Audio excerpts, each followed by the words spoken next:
শুভ অষ্টমীর শুভেচ্ছা সবাইকে। আজকে অষ্টমীর দুপুরবেলায় আমরা চলে গেছিলাম দুর্গা আশ্রমে। এর আগে অনেকবার দুর্গা আশ্রম গেছি, কিন্তু পুজোর এই কয়েকটা দিনের মধ্যে আমি এর আগে কোনো দিন আসিনি।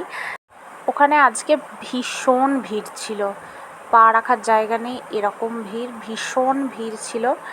আর তারপরে আমরা ভেতরে গেলাম, ভেতরে গিয়ে মায়ের মূর্তি দর্শন করলাম, মাকে দর্শন করে কিছুক্ষণ বসলাম, পুজো হচ্ছিল। তো তারপর ওখানে ভোগ দিচ্ছিল, কিন্তু আমরা ভোগ খাইনি, কয়েকজনা ভোগ খেয়েছিল। আমরা পাশেই রেস্টুরেন্টে খেতে গেছিলাম, ওখানে সব নিরামিষ খাবার, তো নিরামিষের মধ্যেই অনেক কিছু অর্ডার করেছিলাম আমরা।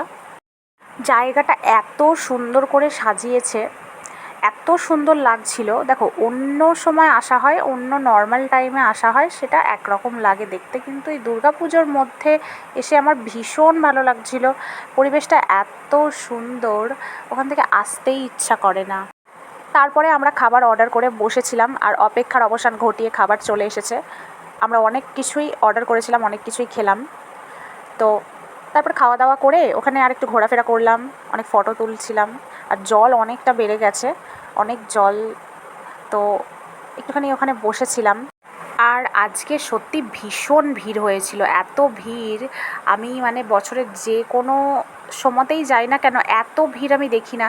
এই দুর্গা পুজোর মধ্যে আমি প্রথম আসলাম, এইরকম ভিড় আমার চোখে পড়লো, অসম্ভব ভিড় হয়েছিল।